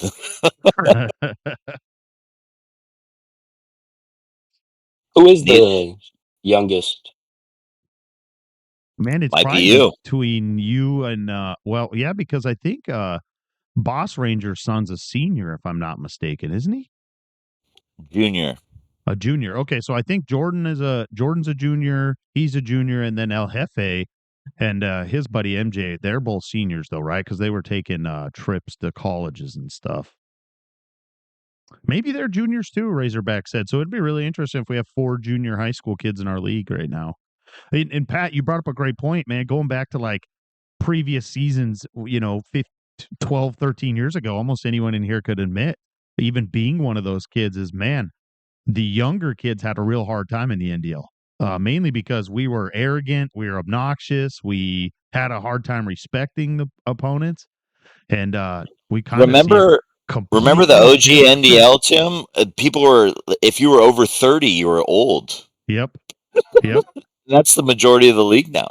And now these younger kids are I mean, I've never seen any of them disrespect anybody in the chat. I've never seen They've them. been more mature than any of us. 100%. I don't know. I'm on the younger side myself. When I start cutting a promo, it gets a little aggressive every once in a while. But I mean, I like to think, man, the younger cats in here aren't so bad, man. I'm speaking from personal experience too. They're not at all. And here's the best part. I heard through a third party that El Jefe and Kemp, who are boys in real life, gave each other bad coaches reports. Yeah, they're like best friends too. Can you imagine that? Like, they like gave each other 3s and 2s. I just couldn't imagine that. That's like just super spite. Like, No, but to be fair, they're even funnier than us. Like yeah. how funny is that shit? Like, hey, you beat me. I'm Oh, dude, the pickup basketball after school would be so aggressive after that, man. it'd be I awesome, tell you right? what. Yeah, and they go at it in the chat sometimes. Like if you All start the poking time. them, yeah, if you poke them and they bash each other about who's better at what, and the other one will talk about how, like one of them was talking about how the other one's just a JV football player and will never play, and like it's pretty funny. I think we Oh lost. man, I love that. Oh no, Jordan's still in here. Oh sweet, dude, and I'm I just love that. listening. Oh, dude, the rivalries are good for the NDL, man. All the little side, I guess, head bashes between, what is it, Vic and SMU, Sam Houston, SMU. I love watching them go back and forth. Man, I'll see Jiggy get flared up every once in a while. Man, I love it. I think it's great for the league. So Jordan, being a younger guy right now, what kind of games are? I mean, just give us an idea of what kind of games. Like, what are you playing right now? What's your favorite game? What are some other games you play? Oh, And what really got you into online gaming? What's the first game that really, got your mind and stuff going in online online gaming? gaming. It's probably Fortnite. I hate to say it, but Fortnite definitely. I used to play that game way too much. Haven't played it in a while. Just recently hit my 2-week Minecraft phase, so I've been playing that quite a bit. And I just recently started playing college football online. I mean, before, like, I think it was Madden 18 when I first started on the PS4. All I did was play on rookie and just throw Hail Marys to Doug Baldwin. So, and then around like Madden 20, all I did was rebuild. So I didn't really start playing the game against actual people till probably last year. Now, do you have any other friends that play college football? Oh yeah, but they're all trash. You see, that is interesting. That I guess some people get it and some don't. We have other guys in our league that have kids, and they'll say, my kid's not quite ready yet for the NDL. Which you bring that up is that they're trash. And do you mean? So, do you think any of your friends would be able to conform to kind of like Anton loves to say the NDL way? Will they be able to play the NDLA? Well, I think they could, but they would go 0-12. Honestly, some Oh, there's could nothing wrong definitely. with that. Others There's nothing couldn't because wrong I with know that. I have friends that just run the Please, Texas playbook and just spam RPO. So please, I would yeah, love 100 people to come in here and be 0-12. Please, I would love it. Please, tell them to come. no, for your sake, no. Well, man, Jordan, I don't have any other questions for you. I know you're sticking around for our pick'em, which we're about to do. I really appreciate you coming on the show. I think you've been a great addition to the league. I check in with your conference commissioner here and there. and obviously, I've heard all good things about you, even opponents that have played you and stuff. And so, from my standpoint, is I really appreciate it because that's always worrisome when you bring someone in, definitely a family member, is that you just don't want it to affect anything. And so, it's been a great addition. It's a lot of fun being able to share some of the things that I experienced as a young kid. And you're starting to see it too, and people are really kind of opening up and stuff to you. So I really appreciate it. Um, so next, we'll move right on into just give you a little bit of a score update. At Northern Illinois and Central Michigan are playing right now. Northern Illinois just hit a big pass play. Northern Illinois is up 21-14, so big upset alert. Central Michigan's on the ropes here. Put that on right now. Yeah, it is on right now in the Discord as well as on our Twitch feed. And so I'll go back and forth between our pick'ems here. And it looks like obviously that may just take care of the whole college football playoff discussion in itself right now. So, oh, there you go. There's a pick six. So 53-yard pick six. And so we'll jump right into this our pick'ems this week. Obviously, you can see our standings here on the board. I am no longer allowed to make fun of Phony for his poor pick'ems. And so we'll jump right into it as our show needs to keep moving on. This week for our pick'em games, I'll jump right into the big Clemson versus Tennessee matchup, ACC versus SEC clash here in the NDL. This one's really interesting. I think that home field is going to play a big factor in this one, although Clemson doesn't pass the ball much, right? This was a big discussion in the chat. I think he's like 75% run this season, which is going to help him on the road in Tennessee. And I think Clemson and Mafe are going to have a huge game against the Volunteers.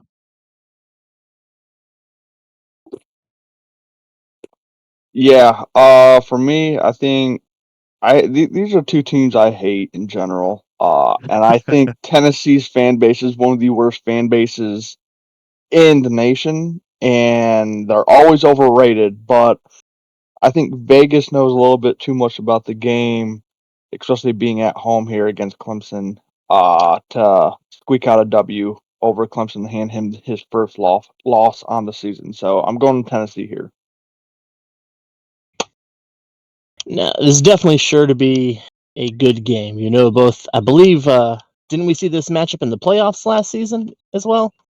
But, Maffa is definitely going to bring it, and that, Vegas is going to throw the ball downfield and then throw it down the field some more. And the game's at Tennessee. But you know what? This is the year of Maffa. And Maffa is going to roll. And Clemson is going to win because of that. Maffa's going to win the Heisman, and this game will be a key part of that. Wow.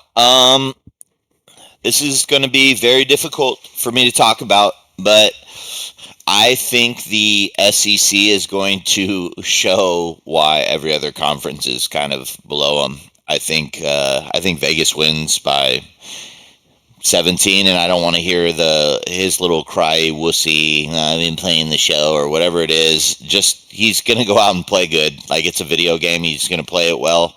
And I think he's going to smoke the kid. Man, I think Phil Moffitt is your Heisman. I agree with that statement, up, down, left, right, and center. But, man, I tell you what, as much as I would love for this college football playoff to get shaken up, and, man, does Rocky Top on the big speaker just hit so good. Give me Tennessee. I'm going to say by 14. Yeah, I was looking at these two teams last night a little bit because I don't have a lot of historical, but I did see that Tennessee had I think a 16-point win last year in the playoff. I like what Tennessee's doing against the run. I mean, they've only given up 4 rushers this year to go over 100 yards as a starter. It's hard to stop the run in this game, and one of those was Ashton Genty. So I don't know. I'm definitely taking Tennessee. I think it'll be close. I just think he'll be able to get enough stops to get Moffa on the ground. All right. Clemson or Tennessee? I'm going to go with Clemson. because I have no clue who the Tennessee coach is. I'm gonna be honest. Love it, love it. He would be surprised that no one knows who he is, so that is a perfect response.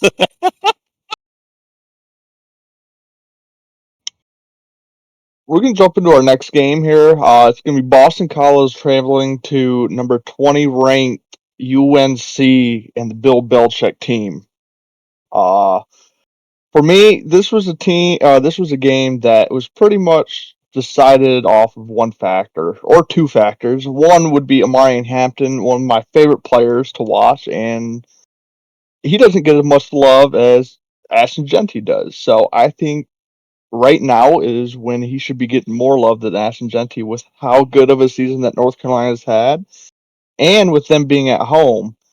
My other deciding factor is I played Pat multiple times since I've joined the league, and he's a really good coach to play against, and I think he comes out with the W here against Boston College and a big win here. This is a matchup of two really exciting offenses for sure. BC, they're just very opportunistic. Castellanos is just a little jitterbug moving around there, getting space to make his throws. And then UNC, we all know Hampton is just a beast at running back there, and staring up. He's got Maffa in his sight. Is he going to do enough to get there? I don't know. And home field in this game, I think, is going to matter. So you're going to have the Jesuit community. They took an L to Conclave a few weeks ago, and they're going to take another one here, and the Tar Heels are going to win. Yeah, so coach speak time. But I'm going to talk about my guys. I think that we will have a great game. It'll be tight. Like it's gonna, you know what I mean? It's going to be one of those games where maybe if you have the ball last, you win. Everyone talks about our running back, who's awesome. But how about our quarterback? 3,200 yards passing. We have 5 guys with over 30 receptions. I mean, I love our team. I love our chances. So I'm obviously going to pick us. It's going to be tight, though. Like, it's going to be last possession type stuff. So I'll go with obviously, with the Tar Heels. Man, I agree with it being a tight game. I do, and I love everything that you do at UNC, man. And I love the way you play. I love the way you run the ball. I love the way that you scheme up the pass so well. But there's always a but. And man, I've seen firsthand Boston College and the way that they play and the way they take care of business. And I want this to be a defining game for Boston College to try to rise up in the rankings. And I think Boston College brings it down, one score, 2-minute drill, finds a way to punch it in, and I'm taking Boston College. Yeah, I liked everything I saw from Boston College. Like, ups to them for their out of conference schedule. I mean, we talked about it earlier. The losses they have are, I don't even know. Are we allowed to say quality losses? I'll air quote that as well. But I looked at Petty, like, you look all the way back to week 2. He's giving everybody 50 burgers. I mean, he's flipping them every single day. I would say if you're scoring 50, you're going to win that almost every time, as long as you're not playing FAU in the fourth quarter with a lead. So I'm going to take North Carolina in that one in a shootout. I'm going to take Mr. Petty here with UNC. There we go, man of many words. I'm going with the Tar Heels as well. I think they're going to be able to get the run game going. I think that'll be the biggest difference in the entire game. And obviously, I'm all media today.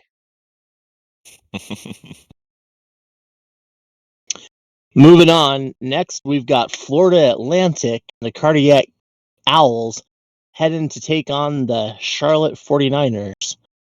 Now, we've all seen FAU play some super exciting games and currently sitting with a playoff position in their back pocket.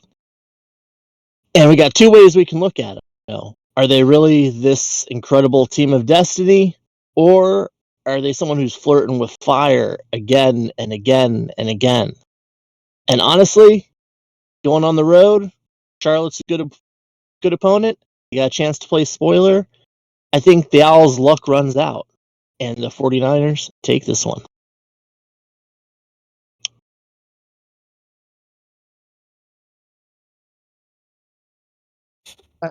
You're Yeah. muted. Oh no, I'm here. No, gotcha. I'm going Charlotte. It's where I live, so that was pretty much what I based the pick off of. No, to be fair, he's an awesome owner. He also has the Middle Tennessee State loss is a bizarre one. I think he played Middle Tennessee State and lost, but great owner. Again, the AAC is why FAU is in the playoff and Central Michigan isn't, because it's a way more difficult conference. But I'm gonna go with Charlotte. Man, and what I think will Big happen Red. are two different things. Big Red, are you Yeah, standing in a true. hallway in a bunker? All right, how about now? Yep, Oh, yep, a nailed little it. bit Sorry, better. I You got put the tin hat back big, on. big behind. Sorry, my tin hat's back on. Are we better? Yes, a little bit. Nope, worse. Yeah, you're worse. We can't hear you. No. 2 seconds. Give me 2 seconds. Go to the next pick, and I'll be right after. All right, I got you. Yeah, so like I know Jumper. We played together all year. Pause. And I don't know, like I like Charlotte. I don't love to see that he just joined in the audience either. That's not my favorite. We had a great conversation after our scrim, but I just keep looking back at the first scrim that we had together. I think it was 45-7. Or whatever, 42-7. Sorry, whoa, for all the 37s out there. Whoa, it was 42-7. Self-admitted rules Oh, violation. yeah, I'm just editing his score in the box score. Shell, where's Shell? But I can't get that out of my head, and I just know. And I also would say too, me and Jumper played one of like the most classic conference championship games back in our old league. So I know he can put up points. Jumper, do not make me look stupid. I think this game is 2 to 3 scores for FAU. I don't know much about Charlotte. Do I sound better? Do I sound better? Anybody, or is it still Yes, off? Well, if yes, it's you off, do. well, I'm just gonna log off. Yes. You know, yeah, you're doing a good job interrupting people. So All it right, works. sweet. So, dude, I know I had to skip one. I had to skip one to get where we're at. Man, just give me Charlotte, FAU. I need them to lose really bad so I can make the college football playoff. Charlotte, I know you're in here. Take care of business. Light me up. And if my stuff is going to stay bad, I'm just going to log off. You fellas be safe. And remember, if you don't. Irish He was goodbye. gonna. Absolutely Or you'll incredible. die. Hell of a way out. Yeah, Jordan, you're up next. Okay. I don't know much about Charlotte, but FAU, I've seen some of his games. I know he hasn't played many good opponents, but I'm gonna go with FAU. Yeah, I'm on the Charlotte train here. I think Charlotte's going to win. I think Florida Atlantic's been playing several close games. Charlotte's playing well as of late, and so I have the 49ers winning here, which is tough for me to say 49ers. Yeah, I'm on the same thing. Big upset here. Charlotte wins.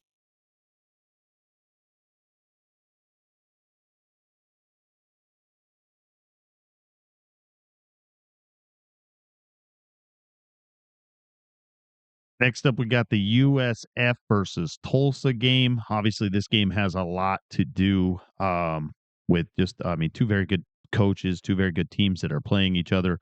I think that for me, I think the biggest difference is going to just be I really don't think there'll be a big difference. I think South Florida's going to win big here. I have South Florida beating Tulsa. Yeah, I do too. I think South Florida handles business. They're just, I think, a really much better team than Tulsa. So yeah, I got Bulls big.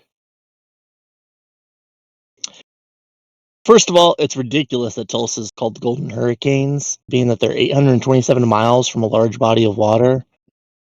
And no hurricane has survived inland more than 350 miles. So, I mean, it's just science. South Florida win. Yeah, so here's the problem and things that aren't really talked about in the NDL is Jokers, aka South Florida, is has a child, a brand new newborn. So the hours he's going to play this game right now, are out of control. So I'm going to go with South Florida. It's right in the wheelhouse of maybe winning by 30, 35, because he's just going to be sitting there with a newborn on his lap and just playing games. Because my buddy in the league, Jeff Daddy, when his kids are around, let me tell you,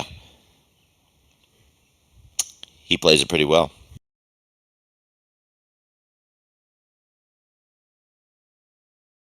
I can go next. Yeah, I'm ECU fan, so it's cool to see Tulsa up top in the American. But yeah, I don't know a lot of the historicals, but I would just say USF, just roster wise, one of the better G5 teams in the game. Looks like they're putting up good numbers, and I think I could be wrong here, but weren't they up like 21 on FAU here recently, and just didn't close it out? So I think that looks like a better resume for me.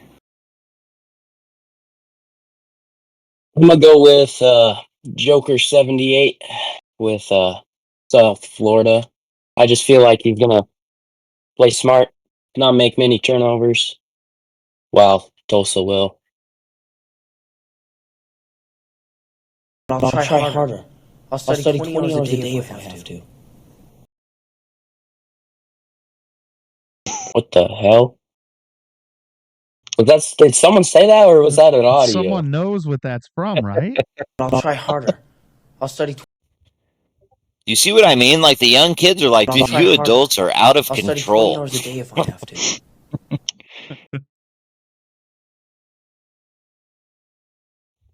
How do we watch this game? Because I've got fired up chip on my screen here, and it says no content available. Yeah, I have it up right now. The Central Michigan game, I have it up. I'm just waiting or just have the couple more Is games it on left. his Twitch or? I'm watching it on Devin Higgins' Twitch, which must be Northern Illinois. Fired up chip is in streaming. Very suspect. 42-21 right now. The game is. That's real close. What's the username? Devin Higgins is the Twitch. Thank you. Or we could pick the next game. Yeah, go ahead. Okay, then I'll start it then. Next up, we got USC and Notre Dame going to battle for the Jeweled Shillelagh, which honestly sounds more like the name of a high-priced Irish whore. Now, given the traditions of how Mike has treated these games in the past here, I feel like he's going to do the opposite of what I pick. But then again, maybe if he knows I don't want to pick him, but then I'm going to pick him so that he does win or doesn't. Either way, I'm picking Notre Dame.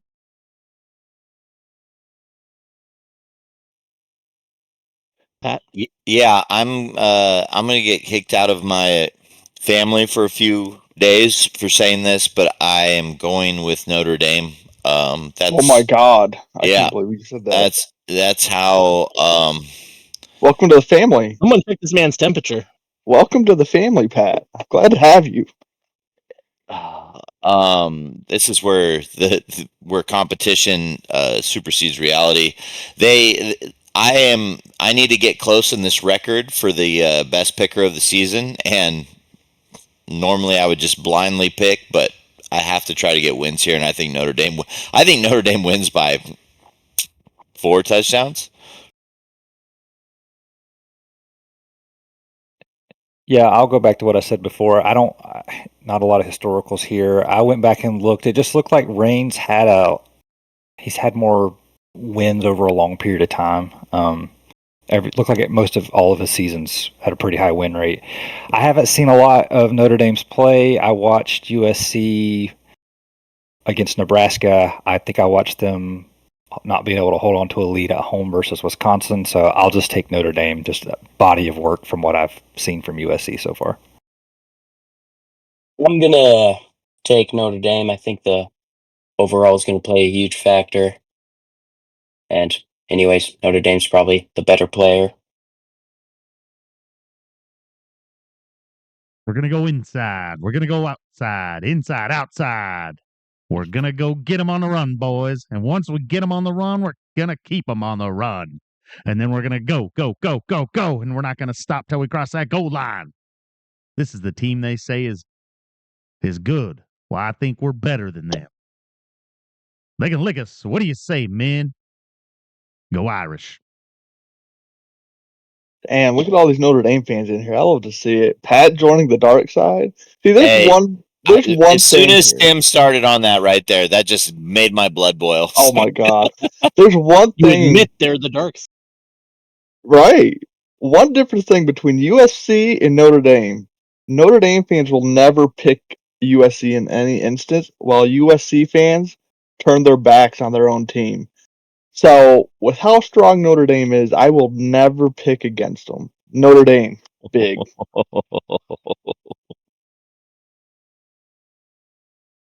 Unbelievable. That man, look at that. The clean sweep from the NDL GameDay crew. Hey, no one believes in USC. It's just like real life.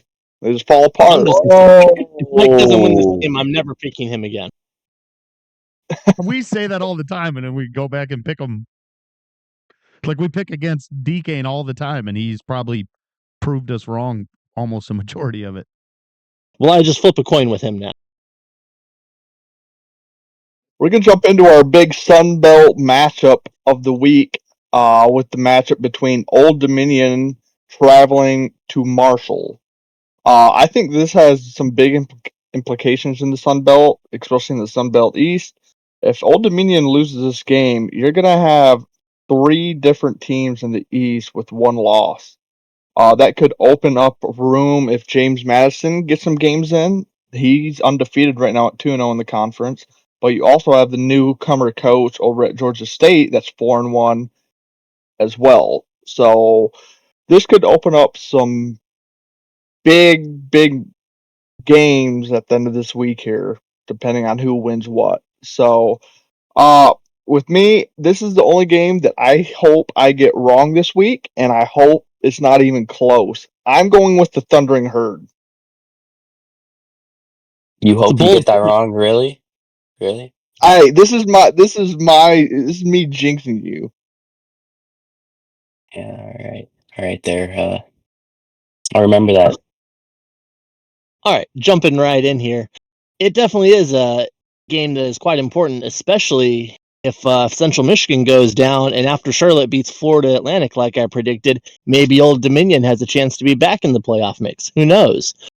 Well, when we look at this matchup, we know Marshall has definitely had a strong season. Old Dominion's had a better one. And I always like looking at the mascots as well to help me determine such things here. And I got to tell you, I like the Old Dominion mascot. It's Big Blue. He looks like a lion. And honestly, they're going to get it done. Big Blue is going to lead the way, and they're going to reenact what happened to Marshall with Flight 932. Oh my Gosh. god. What Oh, God. I think you forgot my grandma's watching, dude. Go ahead, Pat. You follow that up. You know, I got to be honest with you. Between the mature high school age kids that we have in this league, unbelievable. Hold on a second.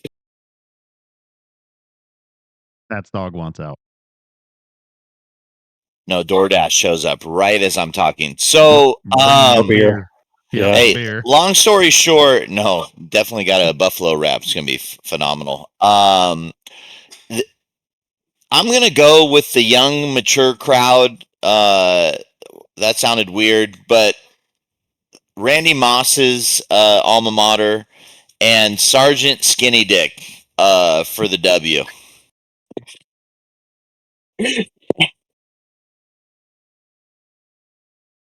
Do we go? Are we picking our own team? Or picking our own games, I should say? Yeah, man. Absolutely. Yeah. So Devin Roche woke up today, so that's going to be the story of this game. He's going to get player of the game again. Just to plug once again, I know people are completely asleep, but 4 games left in this season. 38th in carries. He's not getting hammered. He has 3 games all season where he's got more than 20 touches. He's not getting. He's not touching 40, as some people might in this league. 38th in carries, 6th in rushing yards, tied for 4th in touchdowns, 1st in yards per carry.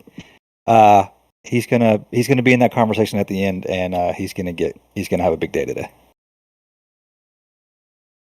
I know, personally, I can lose to teams that suck a lot, aren't good, but I can also beat teams that are pretty good. I'm gonna go with the herd. And just firing up his players. I'm Oh, going. Balin What? Braxton, please throw the ball good. Tyson Chapman, don't drop the ball like 30 times. Let's go. And there you go. I mean, this one was close for me. I think it's going to be a good matchup. I think you're going to teach two different styles of offense here, and so I think I'm going to go with the Marshall and Thunder Herd mainly because it's family.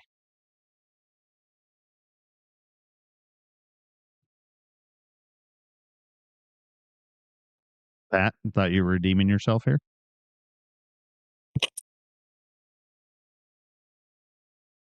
Yeah, I guess that buffalo chicken wrap's pretty good. Yeah, right. He says, "I want to redeem myself. I'm doing the next game," and now he's sleeping. I'll jump into this next game here. So we got our game of the week this week. We got number 9 Utah traveling to number 24 ranked Iowa State on the road in a massive Big 12 matchup. Iowa State here for me, they could cause a little bit craziness here in the Big 10 towards the top. I think they have a chance, if I'm not mistaken, to maybe sneak their way into the conference championship. But they could definitely knock Utah out of the conference championship here with a big win here. For me, last time I picked Iowa State, it didn't go so well. He lost to Texas Tech. I'm sorry, Penguin, I did that to you. But this time around, I'm not making that same mistake. I played Utah early in the season, should have beat them. I believe in Penguin and the Cyclones in this big matchup here. Last time he was on the road, this time he's at home. I'm going Cyclones here over Utah. So you're sorry for what you did last time, and you did it again. I'm not sure how to take that. Happens. Well, it'll definitely. I think we'll be ready to play. Cyclones. We've had a overall fantastic season. Utah, despite that setback in a really great battle with Colorado, is still right there in playoff position and a chance to win the conference. I think this is a game that is going to be a lot of fun to watch. Be very competitive. You're going to see the Iowa State receivers have a big day. But in the end, I think Utah's a little too strong in a few key areas, and is probably just gonna wear down the Iowa State defense. So unfortunately, I think Utah takes this one by like 10. What? So you picked against yourself? I did. Okay, Reverse fair enough. psychology. Hey, you just picked Notre Dame. So I mean, Oh, dude, my body just got chills when you said that. Fair enough. I am also trying to pick the games correct. Yeah. At the end of the day, I appreciate a guy who's going for his record on game day over his record on the field. I will definitely pick Utah here. I think it'll be closer than the experts think. Is that what they used to say? It'll be closer I don't than know the if we have experts think. experts here. By the way, fired up Chip losing by 28. And he was over here all upset about not being in the playoff. Yeah, sometimes things just take care of themselves, huh? Yeah, 9 of 20 passing. Well done. Sorry. Pat, who do you got in the Utah game? Oh, Utah by 100. Sorry, Penguin. Oh damn! Oh, it gets him out of the. It gets him. You're just telling him to him out have of the more league. confidence and do well, and then you told him he's going to Yeah. get beat by 100. Yeah, well, media position. I played Penguin in a scrimmage a couple weeks ago. I thought I loved the way he played because I think he played in my building and he was really safe with the football. He plays a lot like I do passing wise. I liked his game. I just think from what I've seen from MC, he's just kind of a different animal. In some games, you kind of just have to play those shot for shot games, and I think this is going to be one of those, and probably just sets up better for Utah to win this one. Who did Penguin pick in the ODU Marshall game? The team that's going to win. Picked ODU. Remember, he said your plane's going to crash again. Yeah, something Oh, about yeah, yeah, that's a terrorist Oh, attack. yeah, yeah, yeah. It I definitely got remember. weird. That's right. So Getting weird again. I'm gonna Yeah. go with Marion, the guy who taught me how to change my roster before the game, by a landslide. Don't even feel bad, Penguin. man, letting her rip. I want on the record this will be closer than landslides. Feelings are for women and children. Fine. Don't get on the Titanic. We I think this one will be close. Again, this comes down to just some median brotherly love here. I got Iowa State, who's playing hot right now. I think Utah still got that hangover from that loss to Colorado, and so I got Iowa State winning.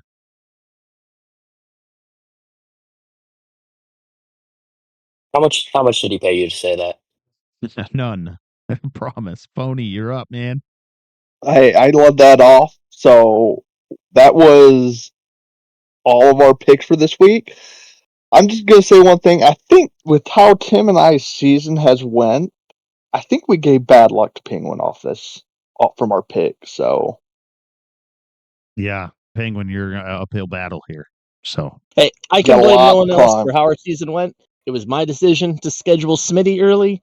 I turned the ball over versus Texas Tech. You know, the bad things that have happened to us are all on us. So we'll see what happens. man, what a big win for, I know you brought it up, Pat, a big win for Northern Illinois, but even a bigger win for Florida Atlantic as they beat Northern Illinois, who just knocked off Chip in the first ever loss in the MAC for Central Michigan with Chip at the helm there, which is a big deal, right? Running that MAC conference and a big loss. That'll have some implications next week in the college football playoff as well as people's polls, hopefully. Um, we got a lot of games that are going on right now. If you tune in to the NDL Live on the NDL website, Duke and Florida are playing. We got SMU and Cal and UTSA and Southern Mississippi, Arizona TCU. And then we're about to kick off with Michigan with Marshall, the Thundering Herd against Old Dominion. Coach Anton and Coach Sargent, thanks a lot for coming on the show today. Great guest. Thanks for asking the questions, even some of the hard questions. We really appreciate it. And are you guys planning on playing just right away? Yes. Yeah, I'm good for it. Yep. Okay, awesome. Well, Let me- we'll let me- tune in. Go ahead. Oh, you guys are playing right now. Yeah. Let me ask you one thing, Anton. Oh no. Yeah. Oh boy. How do you feel My that lingus you're is going to be? tingling. How do you feel that you're going to be? Unbelievable. How do you feel that you're going to be playing with a minor with a lingus? You know. Oh no. Yeah, this is actually pretty normal. We can talk about that offline. You didn't end the stream yet, bro. Yeah, Red you weren't dot. supposed to say that. Well, good job. Good luck, you two. Hope we have a great game. Thanks, everyone, for tuning in Saturday morning. We'll be on again live next Saturday morning. Anything else? Love the league. Thanks for having us on. Go Marshall. What's the Twitch name I should be following for this game? Oh, it's lingus. If I type that in, You if better be am I going to be You're on the flagged?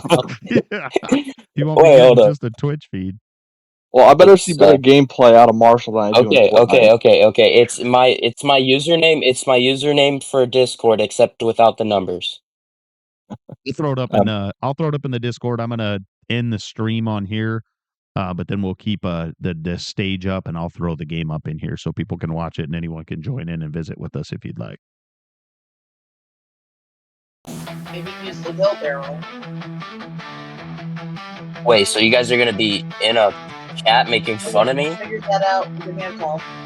Absolutely. Okay. No, That's cheering concerning. for you. Cheering for you. Sorry. And where will that be? So I can stay in the Discord. I'll just have to switch over to my phone, but my PlayStation setup's downstairs.